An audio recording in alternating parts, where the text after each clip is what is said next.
Oh, hey, welcome back, AP. That's right.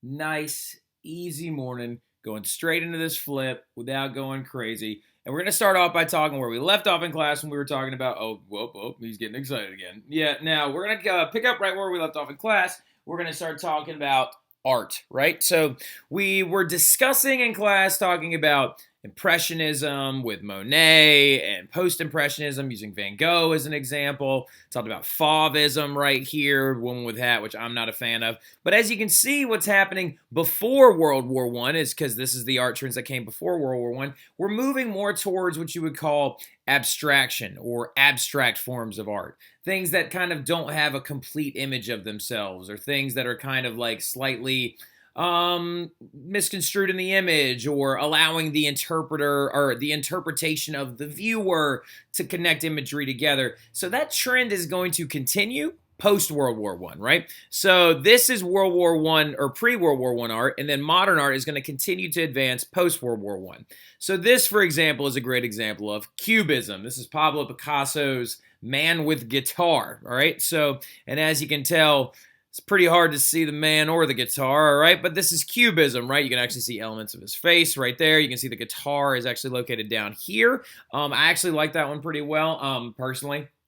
Now, that's what a cubist piece would look like. And of course, like Picasso, just also so you know, had a lot of art ventures before. There is the old man with a guitar that is actually in my room. Okay, it's the one that's hanging over my desk. It's from his blue period. But whoa, that's too much. All right, so then you also have things like non-representational art. Okay, so now we're getting into this weird kind of dynamic when it comes to art. And we're getting into this moment where it's like, okay, it's one thing to be modern art and to have something like this and to have something that the interpreter can view and might want to like actually create the image on their own. But now we're getting into like this, which Mr. Waterston absolutely hates. All right, so once you get into U.S. history next year, you'll realize that Mr. Waterston absolutely despises modern art. And we're also starting to see the origins of it in World War I, because even looking at this, at least this has imagery and color and connection and flow. It's almost like World War I caused a break in the psyche of Europeans, right? Especially in those who were actually going to be viewing art and actually imbibing with it. But World War I is going to see this disconnect, and you're going to see things just kind of get completely out of order. Non-representational art, this is a Kandinsky piece, is just basically meant to not represent anything, right? It's just things that are just all over the place. It's not aiming for balance or flow. It's aiming for something a little bit more chaotic, kind of like the society coming out of World War I following a war that no one could really wrap their minds around, right? And then you also have a form known as Dadaism, right? Now, Dadaism is my wife's personal favorite. Now, Dadaism is my wife's personal favorite to make fun of, actually. Now, Dadaism is like, it's anything, right? So it's anything that's kind of over the top, reversed, weird, out of sorts. So let's go Dadaism. And it's kind of the best example of the destruction of the human psyche following World War I, right? Like here's another Dada piece, which is actually like an iron with a bunch of nails attached to it. Here's another Dada piece, which is like a collage and just a lot of stuff all over the place and the warped representation of reality. So Dadaism, as you can tell, is kind of the best representation of just the chaos and the absolute just destruction that the minds and the souls and the hearts of Europeans had taken by World War I. And the most famous piece of Dadaism is this piece right here, which is an upside-down urinal by a man with the last name Mutt, right? So, and as you can see, this was made in 1917. Now, going forward, though, is then you get back into your art where imagery is coming back around again, and you're going to see some surrealism, right? And of course, this is Dali, Salvador Dali's Persistence of Memory. Surrealism is almost like the outside the real realm kind of art. It's like still got that disconnection with society, still has that disconnection with the grappling of emotions from World War I. But Salvador Dali is one of the best examples of realism or surrealism, and it's almost like all of his imagery and all of his ideas actually took place in like a dreamlike setting. Like for example, like this is a tundra or a desert of a dreamland where he has just seeing all of these things happen. And this is one, the persistence of memory is his most famous piece. And this thing right here that everybody thinks is a horse is actually not. That's a human eye, that's an eyebrow, and that's a nose right there, okay? So like everybody also calls it the melty clocks. And ironically enough, there's on Causeway, there's a place called the TikTok Cafe that has a version of that on the side, but it's got like po' boys and eggs and cheese and bacon all over the place. I got to take a picture of it and bring it to you. But then there's another very a big one, Geopoliticus and Child, is the one that's hanging up above my sign-out sheets, right? So like that's a dolly piece as well. So the big thing about this, that this is a subtle warning that you're not going to understand. This is muted. That's actually not really for y'all. That's actually much more of a threat towards the other kids. That technology, on top of everything else, is going to start making factories much more efficient. So coming off the heels of the changes in art and the dramatic influence in art that World War I played a massive part in, the economy of many nations is actually going to get a massive boost. Now, this is more connecting to where the Roaring Twenties came from, right? Why was the economics of countries so much better after World War I? Well, the economy of many nations exploded, not Germany, during the 20s, also not Italy, due to the fact of the adoption of a lot of very intense new modes of ideas. For example, assembly line production, right? The assembly line and the production of goods on an assembly line is going to be like put forward by Henry Ford and several other American entrepreneurs for things to be made in steps slowly as it gradually moves down the track. And the big thing about the assembly line production is it creates more products, produces them at a faster rate, and also makes them at a cheaper rate, right? The adoption full-fledged of the 5-day work week by the end of World War I is going to help aid economies and actually lead to, wait, if we have a 5-day work week, now we have a weekend, so we have leisure time, right? And studies have shown that post-World War I, with the adoption of assembly line production, the adoption of the 5-day work week, and the adoption of weekends and leisure time, you actually saw the growth in economies, and you actually saw the growth in production, right? And so you had all of these different ideas. This right here, for example, is a group of people that are going off to a vacation. It looks like this is an American football team that actually is about to go practice. So as you can tell, these major adoptions post-World War I are going to be the big element that makes the Roaring Twenties so roaring, right? Science is even going to take a massive leap forward as well, pre- and post-World War I. So with World War I serving as kind of our marker, there are several people that came around before World War I, during World War I, and stayed relevant after World War I that were massive in the scientific community. And one of them is this woman right here, that is Marie Curie, right? So Marie Curie and her husband are going to be very, very active in the scientific community for discovering the properties of radiation, radioactive decay, the radioactive nature of particles, and also discovered radium, and actually really did a lot of different studies on the kind of like dyingness of atoms, because again, with Newtonian physics and energy ideas, the idea that like atoms can't be like created or destroyed, or matter can't be created or destroyed, Marie Curie's research along with her husband is going to show at least that matter might not be destroyed, but it definitely will change, right? And over time it can decay, it can wither away, and a lot of different elements like that. Then you're going to have Max Planck, right? Max Planck, a German physicist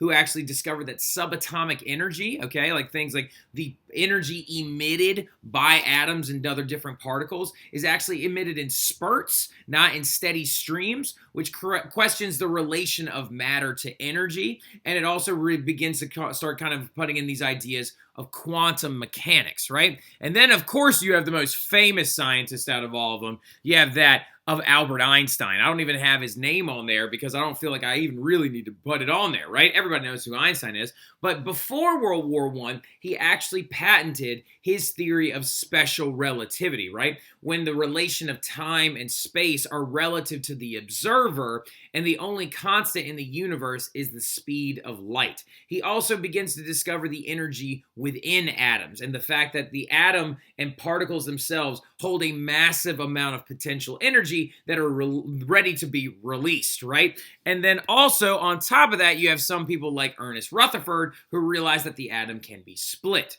Now, the interesting part about all these scientists and all of their amazing work going from World War I, past World War I, are going to change the perceptions of even people's understanding of how how matter functions and lives, how matter emits energy, how we interpret time, and the fact that atoms can be split. Now, if you take all of these scientific advancements and all these scientists' ideas, Planck, Curie, Einstein, and Rutherford, and you merge them together, you'll notice that we're getting towards a pretty mind-blowing discovery, if you understand what I'm saying, when it comes to this mushroom cloud, the splitting of atoms, the releasing of energy, and the creation of cataclysmic change, right? So we'll get more to this as a little bit of foreshadowing, but we'll get more to it when we get towards the end of this unit, right?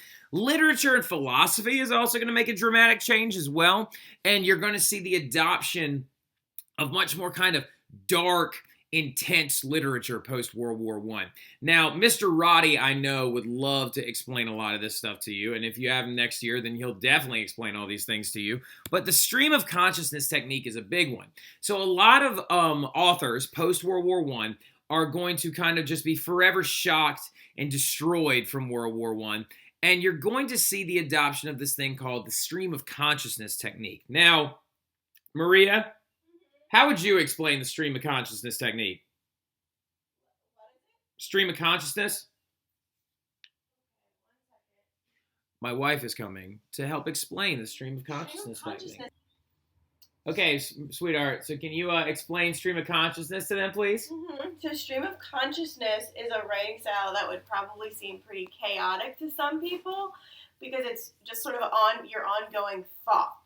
Ongoing thoughts. Where it's, instead of telling a very clear story with a clear pattern, it's going to really just dive into like what the narrator is thinking and what they're navigating, and sometimes it's hard to read and you get lost and it's kind of like, wait, what did I just read? And you have to go back and read it again. But Virginia Woolf was a perfect example. Virginia Woolf, one of the authors I actually dropped. William Faulkner, I got The Sound of the Fury right on here. And Chopin.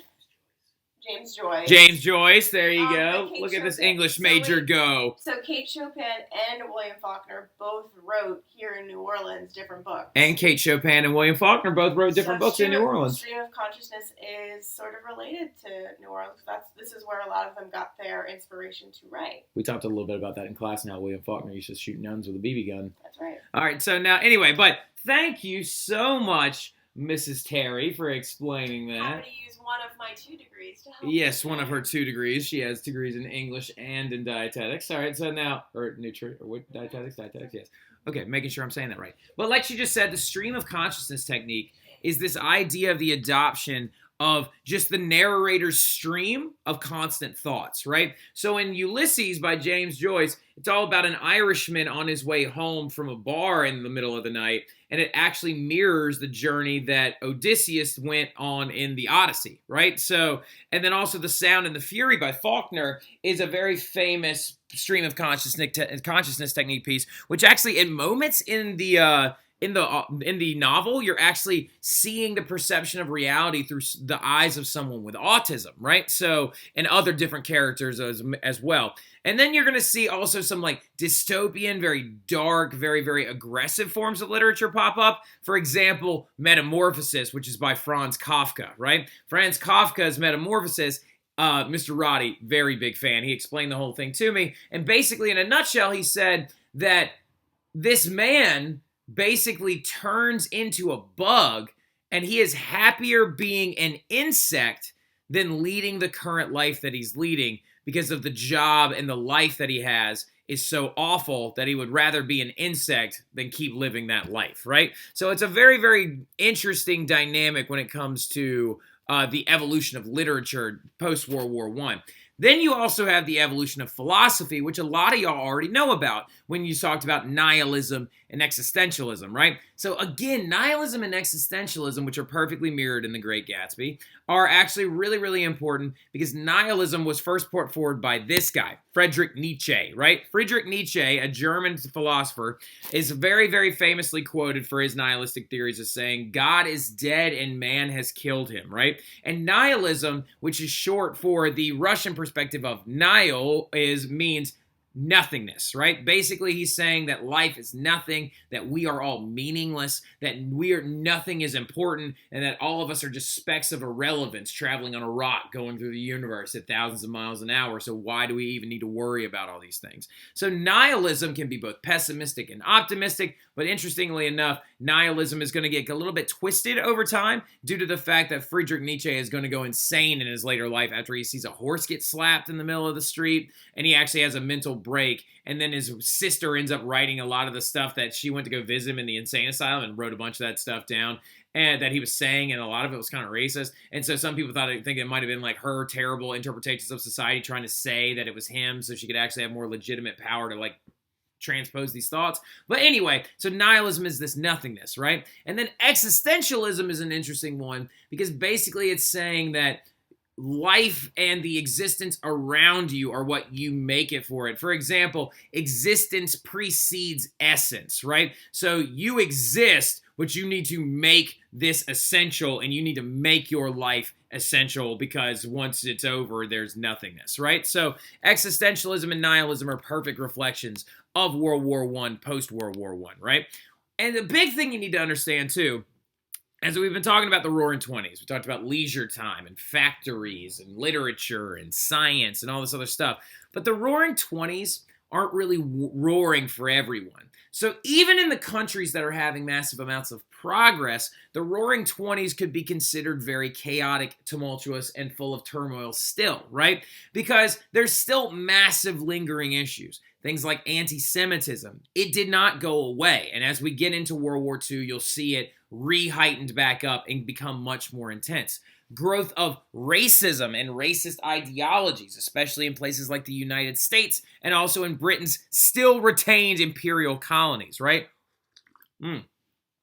Actually, during this time period, it is when the growth and the birth of Mohandas Gandhi and his works of Indian liberation from the British imperialists actually starts here. Violence against minorities, when during the 1920s, lynchings and lynch mobs were at a massive height inside the United States. This right here is the Tulsa race riot in 1921 that actually happened in July of 1921, where over 300 African Americans would be killed and their entire district in the city of Tulsa, Oklahoma would be completely destroyed.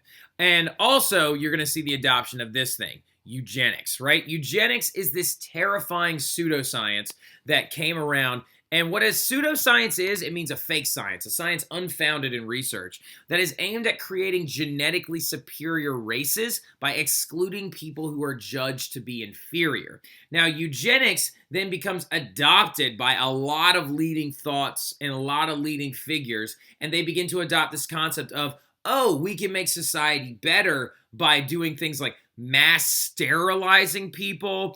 We can do this by executing or eliminating racial qualities we don't want. We can do this by specifically trying to separate people with mental handicaps from the rest of society to prevent their spread of genetics. And this evidence is going to support racist activity, even though it's all completely false, and it's later on going to lead to things like the Holocaust and the exclusion of Jewish populations in Europe. And also it served as proof for people, quote unquote, for people who actually had racist ideologies in the United States as well. And then also when you're looking at World War I, you got to understand the true casualties of World War I, and that is the World War I veterans, okay? So they are a group that we oftentimes kind of ignore, and the World War I veterans are going to be just living a life that is nowhere near or nowhere even close to a representational thing of what they actually earned or did or sacrificed, right? So you're going to see the growth of this idea known as PTSD, and you're also going to see a massive population of injured veterans in the millions. 23 million injured veterans that were actually going to be created because of this war, and many of them had debilitating physical injuries, including blindness from mustard gas, including lost limbs from amputations and explosives, and then also including one of the biggest ones, and a disorder that at the time they called shell shock, right? And shell shock is the earliest known cases of what is known as post-traumatic stress disorder, right?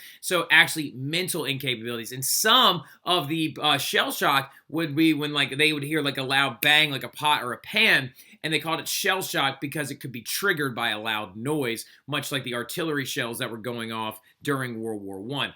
Now, also a big thing is like some of these shell shock cases would render the person catatonic, like they couldn't actually move or they couldn't function, and it led to a very hard life and a very miserable life for a lot of these veterans. Now, I do think it's important to know and to note that there are some people out there that tried to help and aid the veterans post-World War I, and one of them is a woman who is amazing to me, and her name is Anna Coleman Ladd. And Anna Coleman Ladd actually adopted onto herself the job of creating prosthesis and prosthetics for injured World War I veterans so they could exist in society like a normal person. For example, this person right here, this French soldier, had the front part of his face destroyed by a grenade, and she made this prosthetic mask for him so he could exist in society, and it looked like his old photographs. And this right here is Anna Coleman Ladd actually helping fit his mask and make his prosthetics.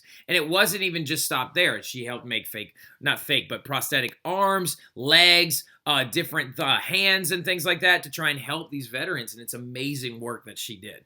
Now, many of these veterans are going to attempt to re-enter the post-industrial economy. However, many couldn't write however, many couldn't, and women are going to end up replacing them in these factories. And the terrifying thing about it is, even though some economies boomed in the big three areas, Great Britain, France, and other areas like that, you're going to see the fact that 23 million men were left behind, which is a terrifying aspect of war and their true casualties, right? So going forward, though, you're also going to see this idea that booming economies are only truly valid if you're one of the big three countries, right? If you're a big three country and you are actually created this state where your economy is exploding, then yeah, your 20s are roaring. But not if you're one of the losers or one of the most affected, okay? So if you look at some of the places like Italy and Germany being the worst of the two, Austria, Turkey, and other areas of the like, you're going to see the fact that their economies are not booming. Their economies are floundering, right? So problems in these areas included hyperinflation, which is the hyper deregulation and demonetization of currency. You're also going to see massively high unemployment, failing businesses, a concept that I refer to as fractured masculinity, which we will get further into later on, which is going to help lead to some of the enrollment in these Nazi programs and fascist programs as well. And so you got a huge amount of issues. This right here, for example, in the 1920s, is a man going to pay for a loaf of bread that costs over 2 million Deutsche Marks, right? Because the government began to just print money as fast as possible. These are children playing with stacks of money in the street as a toy or as a building block because they're worthless, right? That right there are German children playing with Deutsche Marks as well. And these problems right here are going to sow the seeds of what is known as totalitarianism, right? Which is one of my favorite history terms on the planet, okay? So totalitarianism and what it is what we're now getting into. Totalitarianism, notice we're not saying that it has been created yet, but these are the seeds of it, right? Totalitarian governments are going to take control and take over societies that have been destroyed by World War I. Not your roaring societies, but your destroyed societies. So Germany, Italy, Russia become places that totalitarian governments can rise up, right? Now, a government that seeks total control over the lives of its citizens through the use of centralized dictatorship is a totalitarian government, okay? So when you're looking at this, you've got two types of totalitarian governments that are going to begin to rise up in the 1920s. And those people are fascist totalitarians hiding behind the ideas of socialism, even though they're not socialists at all. And we'll talk more about that when we actually get in class and stuff like that. So you've got that, which is one thing. And just to give you a heads up of what fascism is, or fascists, it is this idea of a far-right, ultra-nationalist movement characterized by forcible suppression of the opposition and a strict obedience to the state. So take basically the political spectrum and going all the way to the left and becoming socialist. Now there's this weird creepy area where you come back around and you're almost about to come back to the right and become super conservative again. Fascism exists in that backdoor space, right? Where the government is heavily involved in the lives of the citizens, but they're doing this and they're cornering off people, encouraging violence, encouraging forcible suppression, and encouraging the exclusion of people that they deem to not be appropriate or good enough for their society. So with this element, you've got the growth of several different fascist dictators that are going to rise up. And where this word comes from is the Roman symbol for fascism known as the fasces, right? This actually was invented first by this guy named Benito Mussolini, who created the Italian Fascist Party and is deemed the creator of the word fascism and also of fascist dictatorships, right? And then also your secondary one, you have Hitler, Adolf Hitler, and the Nazis, or the National Socialist Party, which they're not actually socialist whatsoever. I'm going to cover up that stupid image with a rainbow just to make him feel stupid, and I'm going to put a little teardrop on his face and next because I hate his guts. All right, so now, then you have communist dictatorships, right? Or your ultra-socialist dictatorship, which is also kind of flirting with this whole fascism understanding. And that's going to rise up because the communism, as you know, is the collectivization of the means of production, the prevention of economic elites. You know what this is already. You don't have to write that down. But the big communist dictator we will discuss, or the communist totalitarian, is Joseph Stalin, right? Now, the big question you also have to ask is, why them? Why these guys? Why are they the ones that have become this like fascist dictator? Why did Mussolini rise up? Why did Hitler rise up? Well, we're going to get into that right now, and it's going to be the last thing we talk about in this flip, okay? So the thing you have to understand, or that you really need to understand, is that Mussolini has an entire early life that preceded his rise as a totalitarian dictator, okay?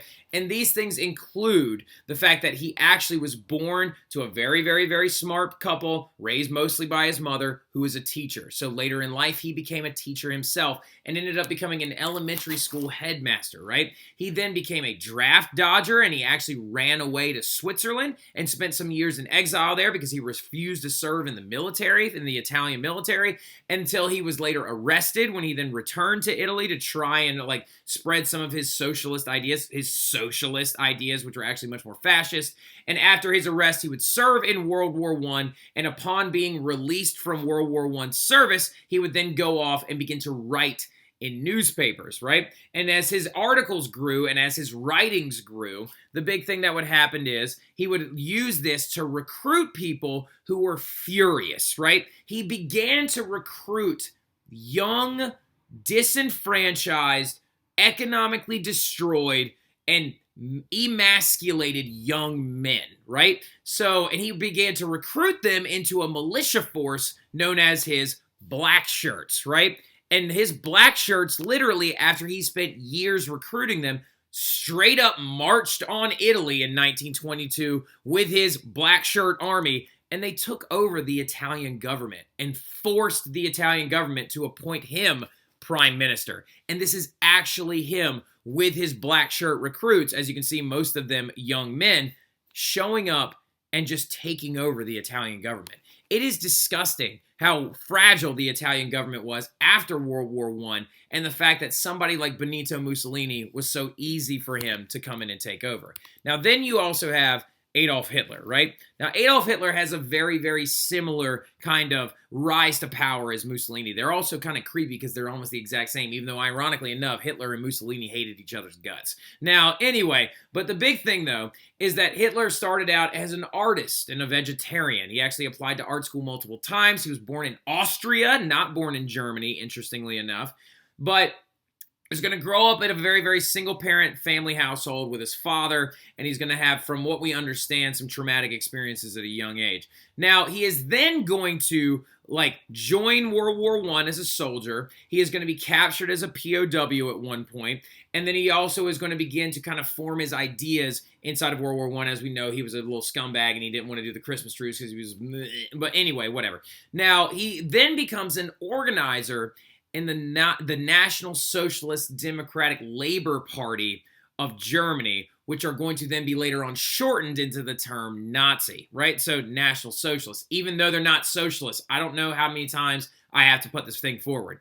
Then he is going to try a failed coup. He attempts a black shirt march whenever he actually is living in a place called Munich. And Munich is in southern Germany in Bavaria, right? And he begins to try and recruit his own force, and his is going to be called the Brown Shirts, right? And the Brown Shirts tried to have a coup known as the Beer Hall Putsch, where they basically tried to organize young men in beer halls to lift up guns and take over the government in Munich. But what's going to happen is his failed beer hall putsch, which you need to actually highlight, he's going to then be arrested, and while he's in prison, he begins to write. Now, in prison, he writes most of his book, his famous book, and he addresses it to his then partner, who would later actually disassociate himself with him, named by the name of Erich Ludendorff, and he writes this book known as Mein Kampf, right, which was then going to be published in 1925, and it sold millions of copies the year it was published. And inside that book, he advocated for his theories of Lebensraum, which we will talk about later, the Volksgemeinschaft, which we'll talk about later, the idea of a Führer or a leader leading a national movement in Germany, and also of racial purity. He then proceeded to grow a massive following and recruited even more members to his furious middle lower class militia of nothing but fractured, emasculated young men known as the Brown Shirts. And he would then later use those Brown Shirts to begin a parade of violent attacks on people inside of Germany, including communists and Jewish people. But we will talk more about this in class. We'll talk about his rise to power, and we'll discuss many other things. But I'll see y'all then. Y'all have a good one.